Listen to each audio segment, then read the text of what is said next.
Frères et sœurs, la paix soit avec vous. Nous voici en ce premier jour des carêmes, mercredi des cendres. Nous entrons en marche pour 40 jours pour nous préparer à Pâques. 40 jours de combats, les yeux fixés sur Jésus, entrons dans les combats de Dieu pour nous débarrasser de tout ce qui peut être obstacle à cette marche pour aller vers le Seigneur, proclamer et célébrer la Pâque dans la gloire et dans la joie. Frères et sœurs, nous, dans notre diocèse d'Évry, Corbeil et Essonne, cette année est une année qui a un thème particulier, l'année de l'appel. Et nous profitons de ces temps de carême pour décliner cette dynamique de l'appel tout au long de ces 5 dimanches de carême avec les livrets que notre évêque nous propose. L'appel qui fait vivre. Chaque semaine, chaque dimanche de carême, il y aura un thème particulier lié à cette dynamique de l'appel qui fait vivre. Ainsi, le premier dimanche de carême, nous aurons comme thème appelé à la liberté, en lien avec les tentations de Jésus au désert. Et le deuxième dimanche de carême, nous aurons comme thème appelé à se mettre en route, en lien avec la vocation d'Abraham dans le livre de la Genèse. Le troisième dimanche de carême, nous aurons comme thème appelé à découvrir l'amour de Dieu en lien avec l'évangile de la Samaritaine. Et le quatrième dimanche de carême, nous aurons comme thème appelé à la lumière en lien avec la guérison de l'aveugle né. Ainsi, le cinquième dimanche de carême, nous aurons comme thème appelé à la vie en lien avec l'évangile de la résurrection de Lazare.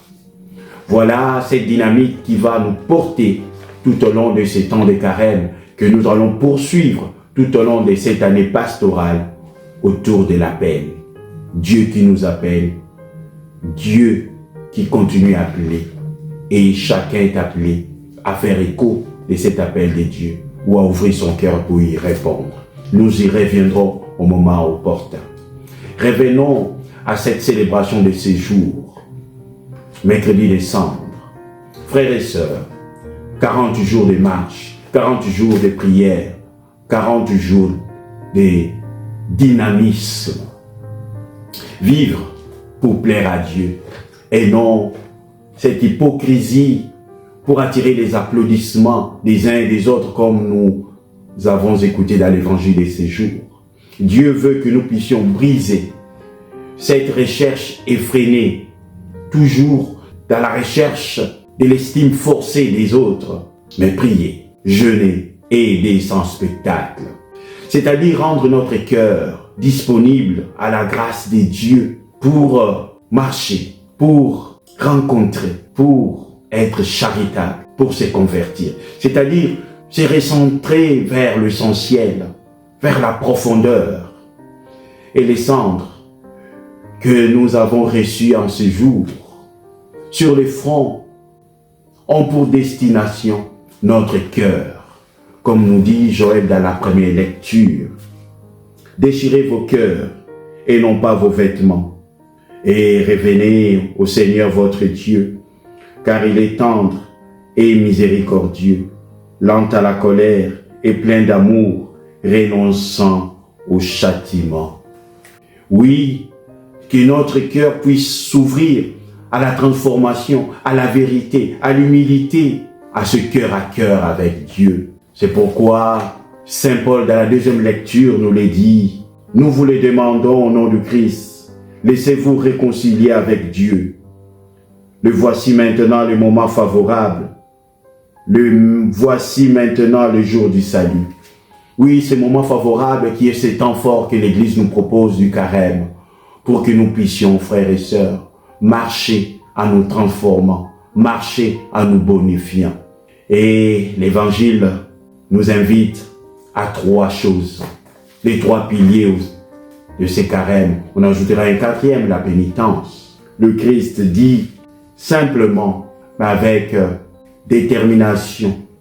Ainsi, quand tu fais l'aumône, ne fais pas sonner la trompette devant toi comme les hypocrites qui se donnent un spectacle. Et quand vous priez, ne soyez pas comme les hypocrites. Ils aiment se tenir debout dans les synagogues au carrefour pour se faire voir, se montrer. Et quand vous jeûnez, ne prenez pas un air abattu comme les hypocrites. Ils prennent une mine défaite pour bien montrer aux hommes qu'ils jeûnent. Mais vous, quand vous priez, quand vous jeûnez, quand vous faites l'aumône, faites-le en secret, dans la vérité de votre cœur, dans la pureté de votre cœur. Puis frères et sœurs, jeûner. Jeûner, c'est maîtriser les passions, c'est se priver pour creuser le désir, pour creuser la faim de Dieu. C'est alors que, quand nous avons la faim de Dieu, notre cœur s'ouvre à la bonté, à l'amour, à la générosité, à la rencontre des autres. Oui, creuser les désirs et la faim de Dieu. Pour information, vous savez, il y a 2 jours dans l'année liturgique où le jeûne est obligatoire. C'est-à-dire aujourd'hui, mercredi des Cendres, et le vendredi saint. Mais quand je dis obligatoire, dans le sens, pas d'une contrainte, dans le sens de la nécessité de la vie de foi. Mais jeûne seulement ceux qui sont dans la possibilité, la capacité de le faire. Quand on est malade, quand on est fatigué, quand on est très âgé ou trop jeune, le jeûne n'est pas obligatoire. Mais il y a d'autres jours qu'on peut faire aussi le jeûne, ce qu'on appelle le jeûne ordinaire, tous les vendredis de carême ou tous les vendredis dans l'année, tout simplement.